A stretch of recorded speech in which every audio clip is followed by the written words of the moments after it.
الحمد لله حمدا كثيرا طيبا مباركا فيه والصلاة والسلام على رسول الله وعلى آله وصحبه ومن والاه. السلام عليكم ورحمة الله وبركاته. Le prophète sallallahu alayhi wa sallam dit dans un hadith authentique rapporté par l'imam al-Bukhari: Zaqa halawat al-iman, goûtera la douceur de la foi. Man radiya billahi rabban, celui qui reconnaîtra Allah comme Seigneur, wa Muhammadan Rasulan, Muhammad sallallahu alayhi wa sallam comme messager, wal islamu, l'islam comme religion. Donc ce hadith fait allusion à quelque chose qu'on appelle la douceur de la foi, halawat al-iman, ce qui sous-entend qu'on peut très bien avoir la foi sans goûter à la douceur de la foi. C'est-à-dire, on peut très bien croire de manière philosophique en Dieu, son prophète et l'islam, et être convaincu sans pour autant ressentir au niveau des sentiments cette croyance et la vivre au quotidien. C'est pour cela il y a des niveaux de foi. Notre religion, elle nous demande d'atteindre l'excellence, al-ihsan. Le niveau de foi, le premier, c'est croire avec la raison, al-aql, réfléchir, penser, cogiter, se poser des questions et apporter les bonnes réponses. Une fois qu'on est convaincu, intellectuellement parlant, donc une fois qu'on est convaincu, on doit passer à une autre étape, qui est l'étape du cœur, l'étape des sentiments. C'est pour ça le prophète sallallahu alayhi wa sallam dit dans un hadith authentique: Awsaqu ural iman. Le nœud le plus solide de la foi, c'est aimer en Dieu, aimer ce que Dieu aime et détester ce que Dieu déteste. Donc vous voyez bien que la foi, c'est pas seulement des connaissances et des convictions, mais ce sont aussi des sentiments, aimer, détester. D'ailleurs, le prophète sallallahu alayhi wa sallam lui-même dit dans un hadith authentique: vous serez de véritables croyants. Donc de véritables croyants, on peut être croyant en deçà, que si et seulement si vos envies, vos passions, vos goûts, vos couleurs sont conformes à mon enseignement. C'est-à-dire, quand le prophète condamnait quelque chose, disait que telle chose n'est pas bonne, il faut la délaisser. Voilà, le prophète sallallahu alayhi wa sallam a condamné certaines choses, il a décrété que telle chose était bonne ou mauvaise, et nous devons aller dans ce sens. Ce qui plaisait au prophète doit nous plaire, ce qui lui déplaisait doit nous déplaire, bien entendu dans la limite de ce qui est interdit, de ce qui est obligatoire, de ce qui est recommandé, etc. Donc, la foi se situe dans la raison, dans le cœur, pour être traduite ensuite en action. C'est ça? Alors, il est évident que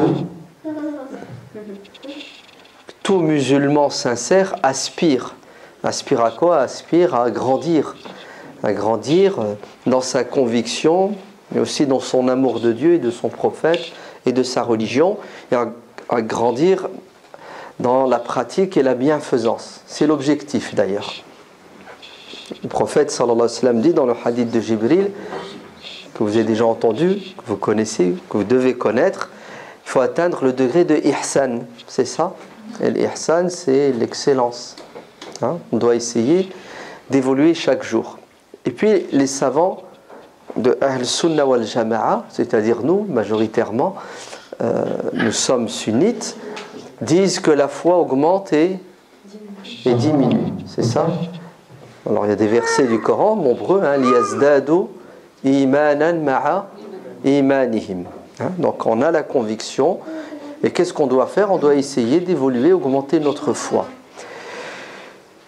Tout ça pour dire que l'objectif de la foi, c'est de pousser le croyant à croire que Dieu le voit de jour comme de nuit, en privé et en public, et de ce fait, il agit en conséquence de cette croyance. c'est une parabole, hein. Imaginez-vous une caméra 24 heures sur 24 qui vous surveille.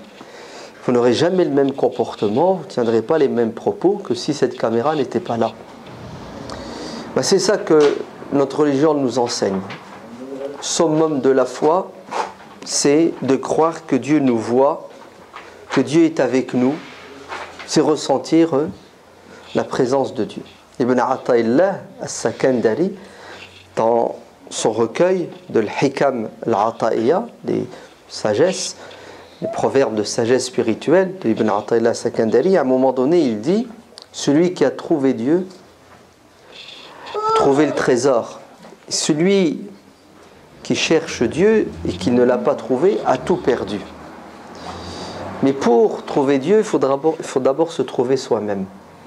Il faut se connaître soi-même, savoir qui nous sommes réellement. Et en vérité, plus on sera humble,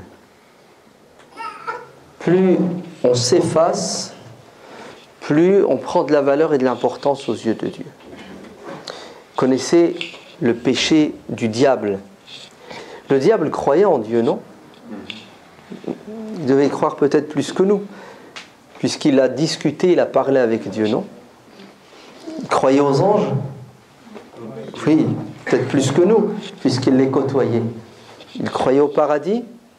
Oui, puisque d'après certains, il était au paradis. Donc, est-ce que le diable avait un problème de croyance? Non. Il croyait, mais le diable avait un problème ailleurs. Il avait un problème au niveau du cœur. Ouais. Pas au niveau du aql. Bien que ça a une incidence. Ouais. Dès que tu as de l'orgueil, ça a une incidence sur ta raison. Hein, les passions étouffent. Ouais. Handicapent la raison.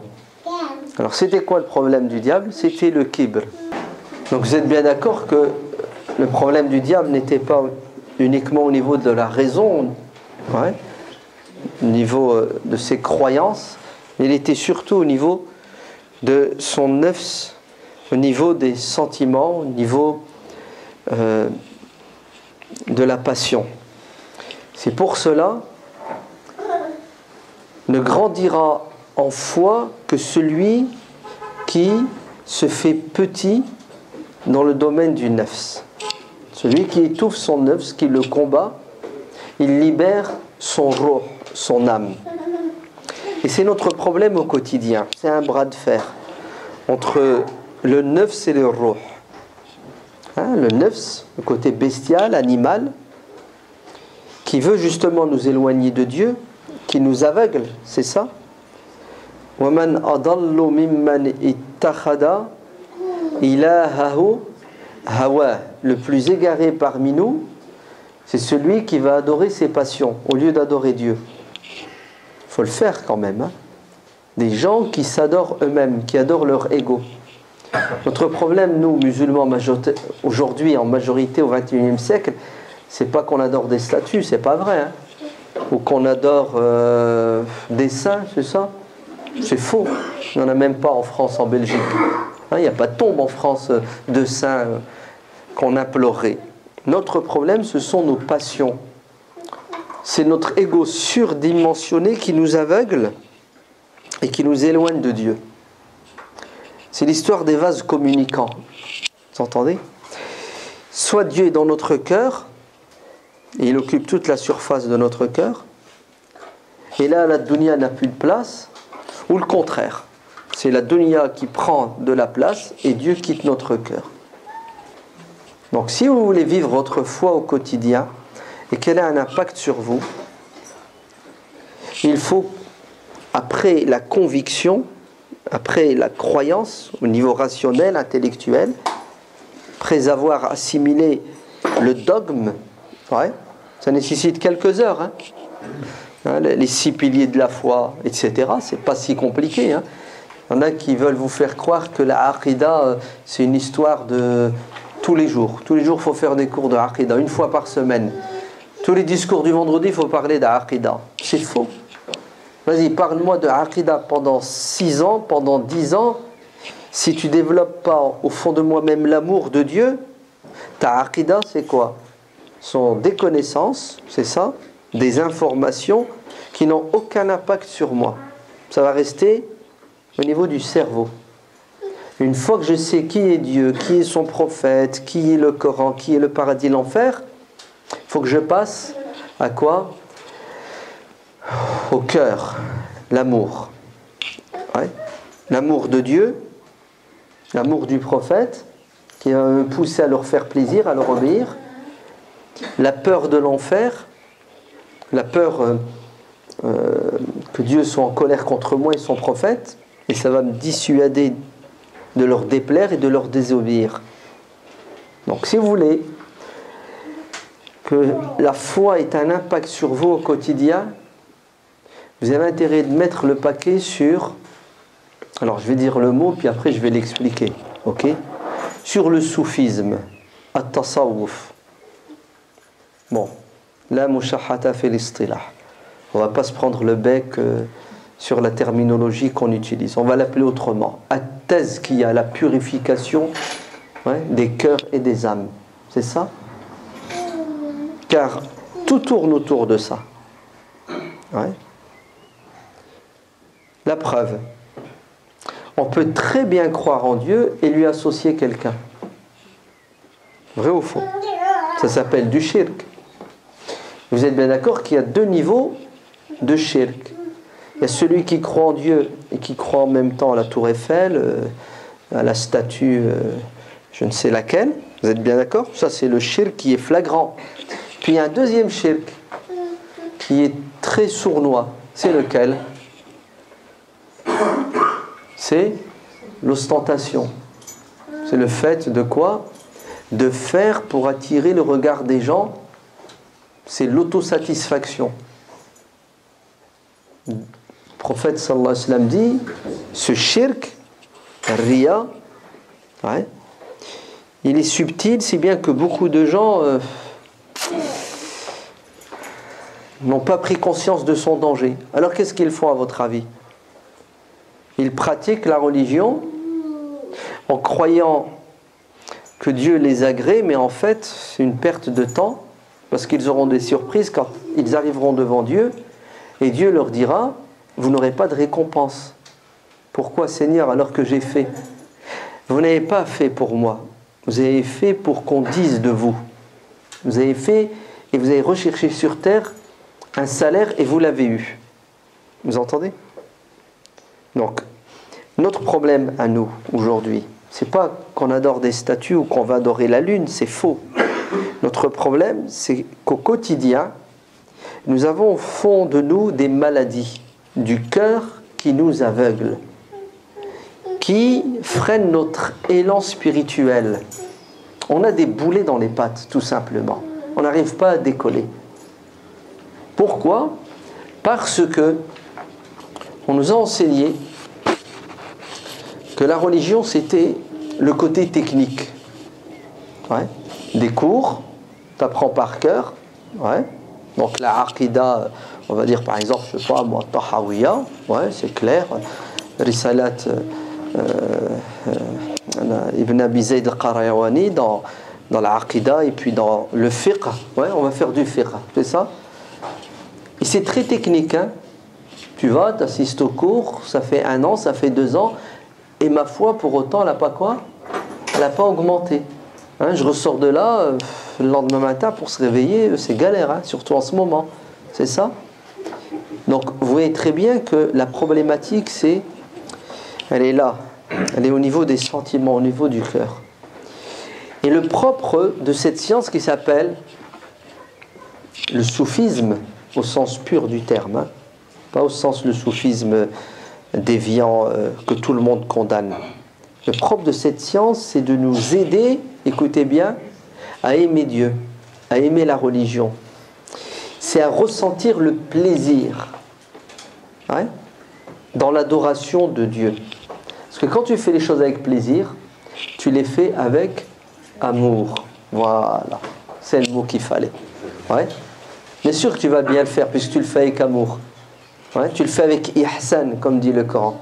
Ouais, tu le fais avec excellence. Donc, pour que la foi ait un impact sur nous au quotidien, il faut qu'on mette le paquet non pas sur le rationnel, l'intellectuel, sur l'enseignement théorique uniquement. Ça, c'est une phase, c'est une période qui est nécessaire. À laquelle il faut passer au fondamental qui est la purification des cœurs. Ouais. Dieu dit dans le Coran وَذَارُوا ظَاهِرَ الْإِثْمِ وَبَاطِنَهُ, délaisser les péchés du corps et les péchés du cœur. C'est ça?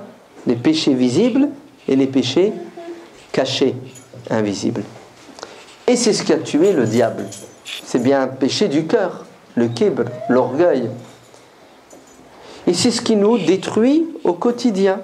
Si vous réfléchissez bien, dans nos relations au quotidien, on va commencer par la relation la plus proche, la plus intime, dans le couple. Ouais. Regardez, résumé, vous allez voir. L'orgueil, hein, on n'accepte pas la remarque, on n'accepte pas la critique, on n'accepte pas d'être remis en question par son conjoint. D'accord? Dans les deux sens. Hein. Deuxièmement, l'égoïsme. Ouais. On aime bien la main tendue. Ouais. On veut être des rois, être servi. On n'aime pas donner. On aime prendre. Ouais. C'est toujours à sens unique.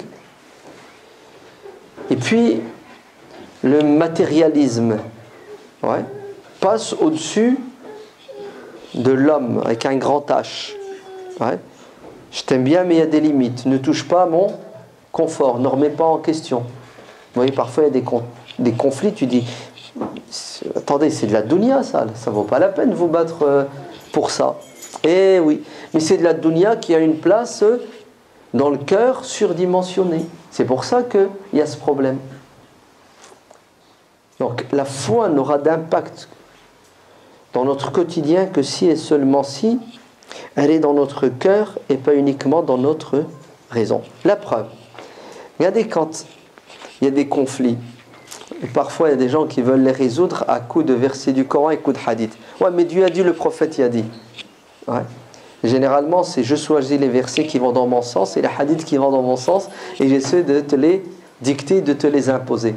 Pourquoi ça ne marche pas? Pourquoi la personne en face, tu lui cites Dieu, le prophète et ça ne marche pas? Laissez tomber les conflits. Combien de conférences on a écoutées? Combien de discours de vendredi on s'est pris dans le cerveau? Et pourtant, on stagne, voire on régresse, voire certains empirent. Vous savez pourquoi? Parce que notre enseignement, nos discours, ouais, sont dirigés vers la tête, la raison, et pas l'amour. La foi, c'est l'amour. Vous entendez? La foi, c'est l'amour. Et celui qui aime, il fait quoi à votre avis? Il se sacrifie pour les autres. Il se sacrifie pour Dieu. وَالَّذِينَ آمَنُوا أَشَّدُّ حُبًّا لِلَّهِ. Vous ne serez de véritables croyants que si et seulement si vous m'aimez plus que quoi? Plus que tous vos biens, ouais, plus que vos proches, vos femmes, vos enfants, vos maris, plus que vous-même. C'est ce que dit le prophète, sallallahu alayhi wa sallam. Vous n'aurez la foi, vous serez de véritables croyants. Anas ibn Malik rapporte dans le Sahih de l'imam al-Bukhari, le prophète sallallahu alayhi wa sallam dit, vous ne serez de véritables croyants que si et seulement si, quoi? Vous aimez Dieu et son prophète plus que toute autre chose, et vous craignez de retomber dans la mécréance après que Dieu vous en ait sorti. Hein, tu as peur de désobéir à Dieu, tu as peur de commettre des péchés. Tu as peur, tu as une allergie. Ouais. Et troisièmement, tu aimes ton prochain de manière tout à fait désintéressée. Regardez ce hadith. Il suffit de l'appliquer, vous verrez que... Mais pour l'appliquer, il faut quoi? Il faut y croire. Très bien. Alors, un conseil, allez-y. Hein. Ouais. Lisez les livres qui parlent de tout cela. Donc, lisez l'imam al-Ghazali, Hujjat al-Islam, Abu Hamid al-Ghazali. D'ailleurs, le résumé de l'Ihya de Ibn Qudam al-Maqdisi est traduit en français. Il y a même le tahqiq de l'Albani par rapport au hadith. Ouais. Lisez les hikam d'Ibn Ata'illah al-Sakandari. Ouais. Les proverbes de sagesse soufis, ils existent. Ouais. Lisez ces livres-là. Il faut vraiment que ce soit des livres de chevet. Et vous allez voir, il y a des paroles qui peuvent nous changer, hein, nous pousser à nous remettre en question. La foi au quotidien, ce sont des actes qui sont le reflet de notre croyance en Dieu, en son prophète et en l'au-delà. Regardez, des exemples clairs et nets. Le prophète sallallahu alayhi wa sallam dit Man kana yu'minu billahi wal yawmil akhir. Vous savez, cette formule, elle revient assez souvent dans les hadiths. Celui qui parmi vous croit en Dieu et au jour dernier, c'est-à-dire il croit au jugement, au paradis, à l'enfer. On y croit, on n'y croit pas? À l'unanimité. Vrai ou faux? Oui. Très bien. Puisque nous y croyons, normalement, on doit passer à l'action. Puisque le prophète pose une condition. Si vous croyez en Dieu au jour dernier, alors accueillez votre invité comme il se doit. Falyukrim dayfahu. Vous avez entendu ce que dit le hadith? C'est-à-dire, si vous croyez en Dieu réellement, vous devez être hospitalier. Vous avez entendu? Vous devez être hospitalier. Vous devez être généreux. C'est quoi l'hospitalité? C'est la générosité. Vous devez penser à l'autre. Tu prends ton portable et t'invites qui tu veux, des gens que tu connais, que tu aimes. Je dis, venez, je vous invite tel jour. Et tu donnes de toi-même, tu donnes de tes biens, tu donnes de ton temps pour faire plaisir à la personne. Ça fait du bien une invitation, oui ou non? Quand on reçoit l'invitation, ça fait du bien. Mais quand on doit inviter, non, c'est pas un peu plus compliqué? Oui, hein? C'est à sens unique, c'est ça? C'est bien la preuve qu'on ne croit pas en Dieu comme il se doit et au jour dernier. Parce que si on croyait en Dieu et on invitait pour Dieu, on le ferait avec plaisir et amour, puisque Dieu va être content de nous. Et si on croyait au jour dernier, comme vous avez accueilli sur terre, vous serez accueillis au paradis. Non, pardon, mieux. Donc, automatiquement, vous allez faire les choses avec quoi? Avec plaisir et amour. Ça évite les disputes dans le couple, hein? N'est-ce pas? Ouais. Le frère, il va inviter 3 de ses copains. Scandale. Non. Tes amis, tu les emmènes au restaurant. Il y a un kebab là-bas. Ouais. Et ça fait des disputes. Pire, aujourd'hui, la règle, c'est quoi? C'est l'égoïsme. Moins je vois de monde, mieux c'est. N'est-ce pas? Oui. Ouais. Regardez la générosité et l'hospitalité de nos parents, comment on l'a perdu. On s'est occidentalisé vraiment comme il faut, dans le bien et dans le mal, malheureusement.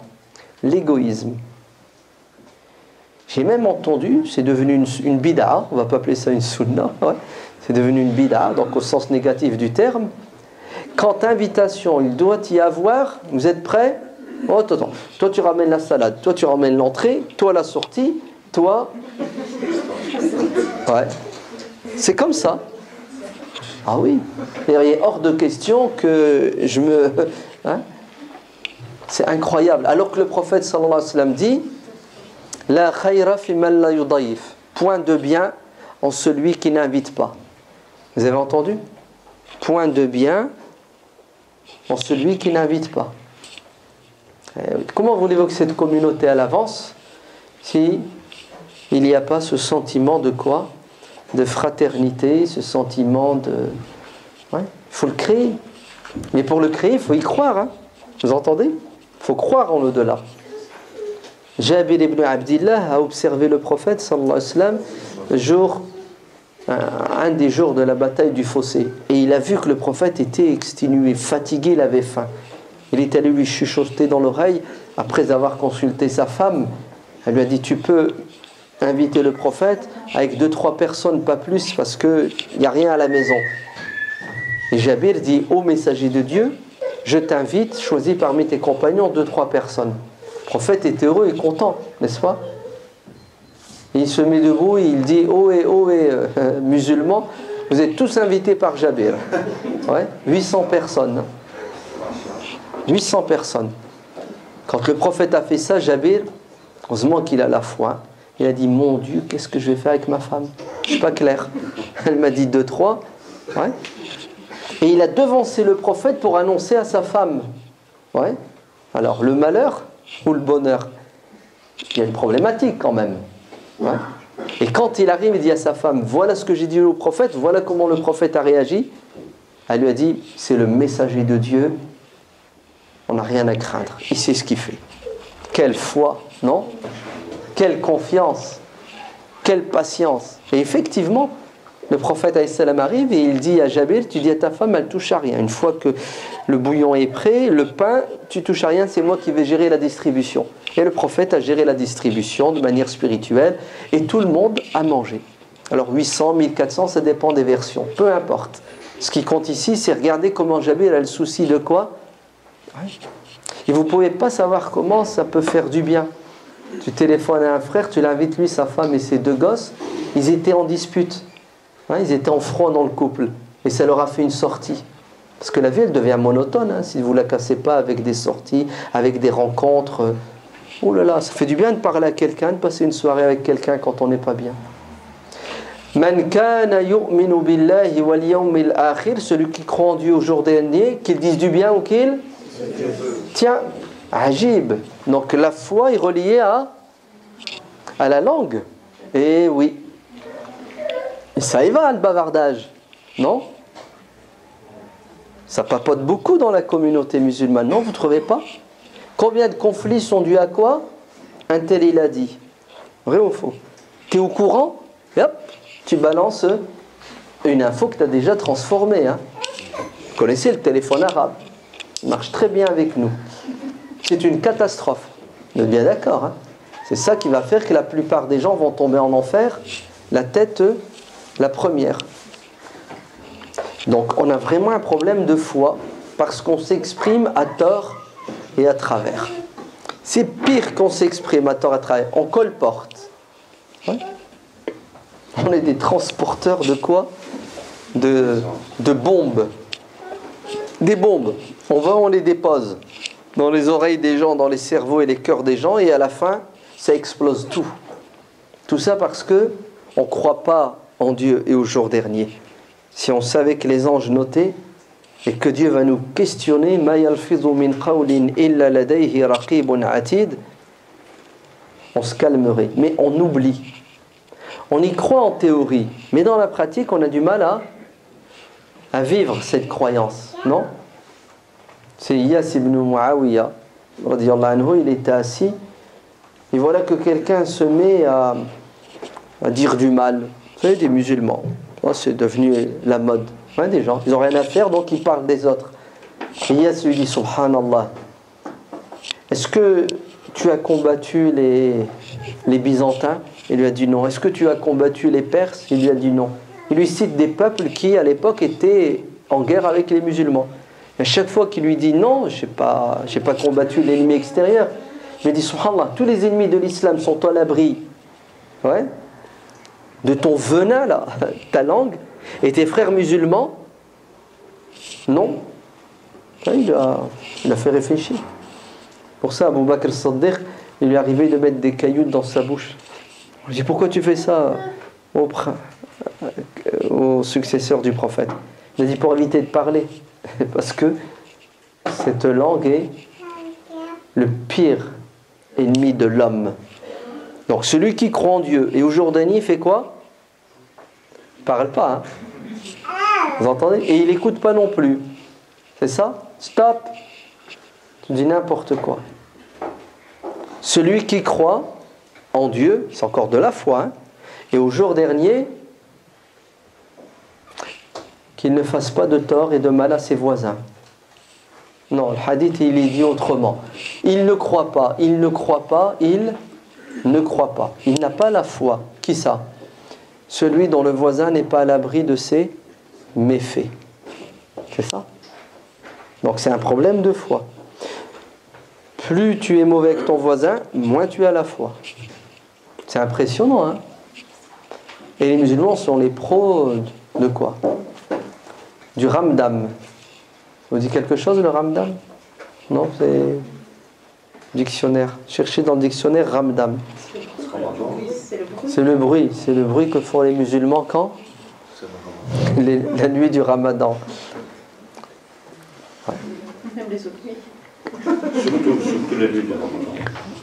Oui, ça. Mais bon, là, dans le dictionnaire, c'est écrit comme ça, ramdam. Et vous allez voir, les musulmans qui croient en Dieu au jour dernier, là, Ramadan est en été, c'est ça? Et la Isha va être à minuit?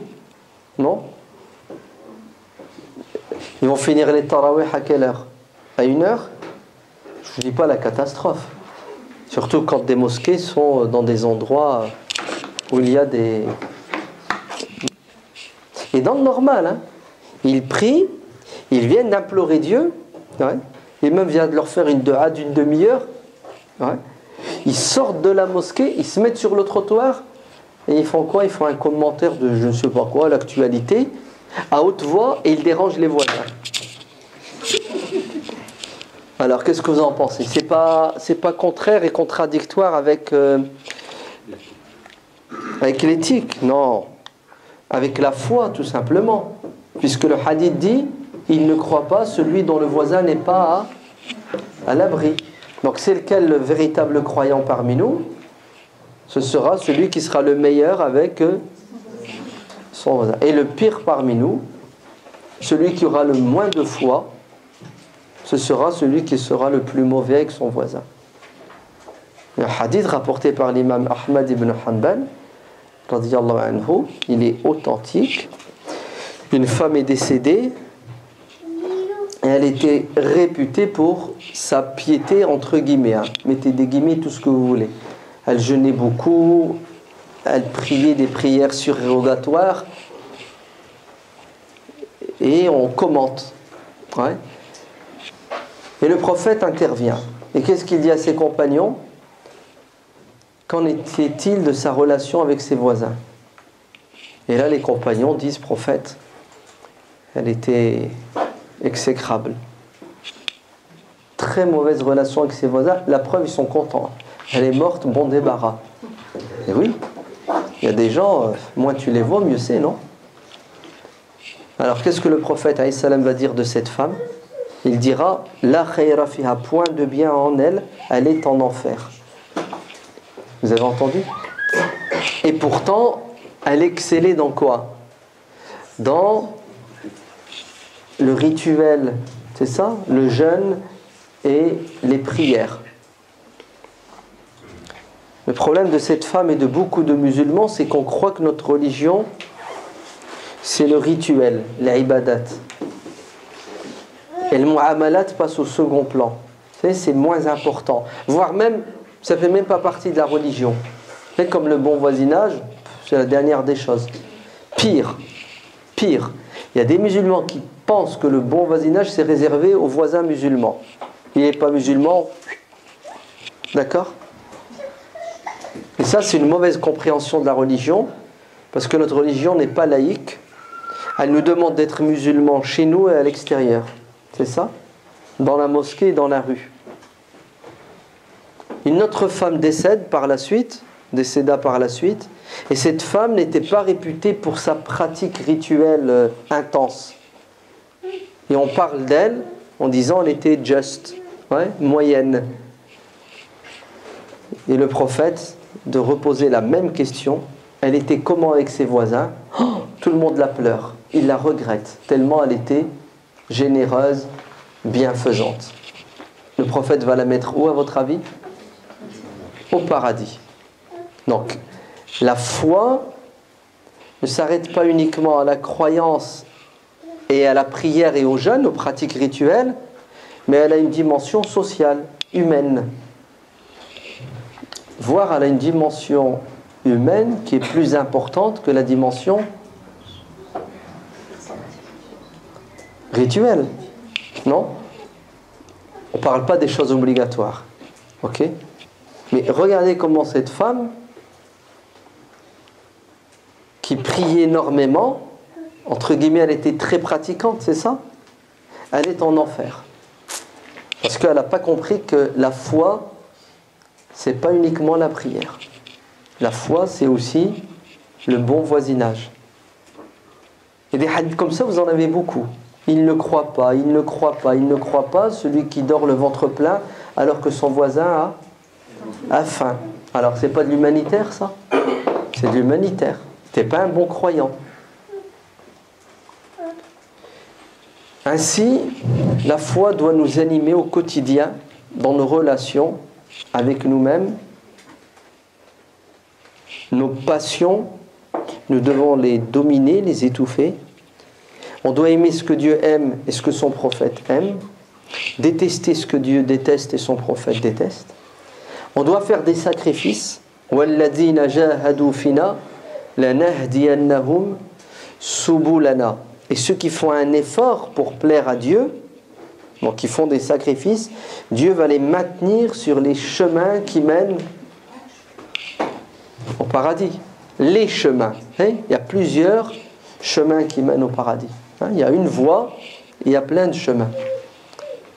Donc, le djihad contre le nefs, il est fondamental. قَدْ أَفْلَحَ مَنْ زَكَّى وَقَدْ خَابَ مَنْ دَسَّاهَا. Le véritable croyant, c'est celui qui se remet en question en permanence. C'est celui qui n'est jamais satisfait de lui-même. C'est celui qui est modeste. C'est celui qui dit, ce que Omar a dit, si le jour de la résurrection, on annonce que tout le monde doit aller au paradis, sauf une personne, elle doit aller en enfer, je pense que cette personne, c'est qui? C'est moi. Ouais. Et l'imam Ibn al-Qayyim, dans Madarij Salikin, chapitre La modestie, il rapporte une histoire. Il a dit, jadis, au temps des enfants d'Israël, un homme s'approcha du temple, la mosquée de Jérusalem. Et au moment où il veut entrer, il s'aperçoit que dans la mosquée, il n'y a que des prophètes et des saints. Et là, il a fait marche arrière en disant, un homme comme moi ne mérite pas de s'asseoir avec ces gens-là tellement ils sont purs et moi je suis nul, je suis mauvais. Et il rebrousse chemin. Dieu interpelle le messager qui se trouve dans le temple et lui dit, rattrape-le et va lui dire que Dieu l'a choisi parmi ses créatures parce qu'il sait quoi? Il s'est effacé. Il s'est rabaissé. At-tawadu, celui qui se rabaisse pour Dieu, Dieu l'élève. Vous avez compris? Le kibr, c'est l'ennemi de la foi. Sa'asrifu an ayati, seront détournés des preuves évidentes de la grandeur et de la puissance de Dieu. Ils seront aveugles, ils ne verront pas les miracles au quotidien, si bien qu'ils n'auront pas la foi. Qui sont ces gens-là? Alladina yastakbirun, ceux qui sont orgueilleux, vaniteux. Donc, la foi doit avoir un impact sur nous au quotidien. Elle doit passer du degré de la raison au degré de l'amour. Et elle doit se traduire en action, à travers des paroles, à travers des gestes, à travers des regards, à travers des postures. D'accord? Donc ne croyez pas que chez nous, il y a croyants pratiquants et croyants non pratiquants. Ça n'existe pas, cette distinction. Nous sommes tous des croyants invités à pratiquer, certes, chacun selon son allure, mais en tout cas des choses obligatoires qu'on ne discute pas, qu'on doit faire de manière ferme. Il y a des choses recommandées et on doit se battre pour essayer de les réaliser. On a toute notre vie. Le hadith Qudsi dit, la meilleure des choses qui peut vous rapprocher de Dieu, c'est de mettre en pratique les choses obligatoires. Et ensuite, vous passez à un autre niveau, parce qu'il y a de l'amour, vous faites même ce qu'on ne vous a pas demandé de manière impérative de faire, les nawafil. Et là, plus vous en faites, plus Dieu vous aimera. Et d'ailleurs, si vous faites, c'est parce que vous aimez. Les deux sont liés. Plus tu te rapproches de Dieu, plus il se rapproche de toi. Tu vas vers Dieu en marchant, il vient vers toi en courant. C'est ça? À travers quoi? À travers des actes. Donc allons-y, essayons d'avoir le sourire au quotidien en ayant espoir que Dieu soit satisfait de nous. Et là, vous savez ce qui va vous arriver? Vous n'allez plus vous fatiguer. Parce que c'est quoi le problème de l'être humain? Il y a des hauts et des bas. On se fatigue, on en a marre, on perd espoir. Qui c'est qui perd espoir? Celui qui manque de foi. Celui qui a la foi, vous savez qu'est-ce qu'il fait? Plus il avance, plus il grandit en conviction et en action. Oui. Plus il avance, plus il grandit en conviction et en action. Et rien ne le freine. Regardez ce qui arrive à nos frères en Égypte. Quand vous les écoutez, tous ces gens-là qui sont en prison, qui se font torturer, ou qui ont perdu un proche, quand vous les entendez s'exprimer, vous dites, oh là là, soit ils sont fous, vous savez, ils ont perdu la raison, ou soit ce sont des croyants qui dépassent notre compréhension de la foi. C'est impressionnant, subhanallah. Avec tout ce qu'il arrive, ils disent alhamdulillah, on est sur le droit chemin et Dieu nous aime. Je dis, attends, vous galérez, vous souffrez? Oh, pas du tout. Tout ça, on le savait, c'est écrit. Mais attends, tu vas sortir, tu vas manifester, tu vas peut-être mourir. Comment? Parce que je manifeste, je vais mourir. Mais la mort, c'est écrit. Si je dois mourir en manifestant, je mourrai. Si je dois mourir, je mourrai dans mon lit. Vous êtes croyants, vous? Eh oui. C'est vous qui avez un problème de foi. Nous, on y croit. Ouais, mais tu vas perdre ton boulot. Ah bon, d'accord. Parce que tu crois que c'est mon boulot qui me nourrit. Rizq, ça vient de Dieu. Mon boulot, c'est un sabab. Dieu me retire ce sabab, il y en aura un autre. Vous inquiétez pas. Allah l'adim, vous les entendez, vous avez la chair de poule. En fait, quand tu as la foi, tous les obstacles pour toi, tu sais, ils tombent les uns après les autres. Il n'y a rien qui t'arrête. Et là, on se prend la tête au quotidien pour des pacotilles. Wallah al-adim, c'est honteux. Nous, occidentaux, musulmans, en fait, on est très matérialistes. On a un problème de foi profonde en Dieu au jour dernier. Le matériel nous aveugle et on est prisonnier de toutes ces contingences matérielles. Il faut essayer d'être au-dessus. Le zuhd, vous avez entendu? Le zuhd, c'est ça la foi. On a dit, des gens étaient assis en présence de Hassan al-Basri et chacun devait donner une définition du zuhd, l'ascétisme. Bon, les définitions, elles sont dans tous les sens. Et à un moment donné, on dit à Hassan al-Basri, c'est quoi l'ascétisme pour toi? Il a dit, l'ascétisme, c'est le verset du Coran dans la sourate al-Hadith. Likay la tafrahu bima atakum wa la tahzanu ala ma fatakum. T'attrapes pas la grosse tête quand tu possèdes, quand tu as, parce qu'en vérité, c'est Dieu qui t'a donné. Vrai ou faux? Il est capable de te reprendre. Et c'est une épreuve. De même que tu ne t'attristes pas, n'est-ce pas, quand Dieu te prive, parce que tu as la foi que tout vient de Dieu et le choix de Dieu est meilleur que le tien. Donc tu as le sourire. Il a dit, c'est ça la vraie foi, c'est ça l'ascétisme. Et il a dit, est-ce que tu connais quelqu'un qui atteint ce degré, qui est comme ça? Il a dit, oui, c'est Omar ibn Abdelaziz, radiyallahu anhu. Vous avez vu? Il a tout. C'est l'homme le plus puissant sur terre et il est toujours aussi humble et modeste. La dunya ne lui est pas montée à la tête. Et vous allez voir nos musulmans qui font les 5 prières, dans quelques jours, comment ils vont se transformer en fous. La Coupe du Monde approche. Ah oui, vous allez voir la foi en la Coupe du Monde, comment elle fait bouger les musulmans. C'est impressionnant. Tu demandes aux musulmans, tu peux venir aider l'association 2 heures par semaine, 4 heures par semaine, faire un peu de cours de soutien aux enfants. Il y a plein d'activités qu'on doit faire. Ah non, j'ai pas le temps. Et s'ils te donnent rendez-vous demain, 99% de chances qu'ils ne viennent pas. Surtout quand il dit Inch'Allah. Ouais. Et vous allez voir, la Coupe du Monde est là, ils vont pas rater un match. Et s'ils le ratent, t'inquiète. Il va l'enregistrer. Ouais. Et vous allez voir, il y en a qui vont acheter des maillots. Il y en a qui vont même peut-être prendre des billets pour aller à l'autre bout du monde. Ouais. Et je ne vous parle pas de ceux qui vont parier. Eh oui. Et tu dis à la personne, donne 2 heures, à l'association, il ne va pas les donner. Ouais. Donc attention, ne vous trompez pas. La foi, c'est aimer ce que Dieu aime et son prophète. Savoir dire non à ses envies. Ouais. Faire le djihad contre son nafs. Et là, vous allez dire, alhamdulillah, c'est bon. Ouais. Je suis sur le bon cheval. Ouais. J'avance. Qu'Allah nous préserve de l'égarement. Le prophète sallallahu alayhi wa sallam invoquait Dieu assez souvent ces termes.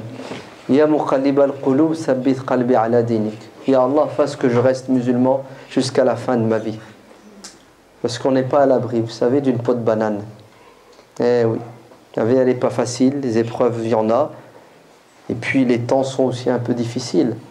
Donc il faut avoir beaucoup de foi pour passer au-dessus de tout ça. Non, alhamdulillah. D'accord? Tu es d'accord? Et tu as le droit de ne pas être d'accord, tu le sais. Ouais, on est en Belgique. C'est la liberté d'expression. Jusqu'où, je ne sais pas. Ouais. Mais en tout cas, on n'est pas en Égypte, où tu n'as pas le droit de t'exprimer. Ouais. Sinon, tu vas en prison. Il faut être courageux de s'exprimer quand tu n'as pas le droit et tu risques ta vie. Non, il faut le faire. Hein. Il faut vraiment y croire au paradis. Et malgré ça, regardez, ils le font. Ils s'expriment et ils savent que... Et alors, il n'y a qu'une mort, il n'y en a pas 2. Et si je meurs dans le droit chemin, c'est le paradis. Ouais. Allez, à vous la parole si vous avez des remarques, des critiques, des questions.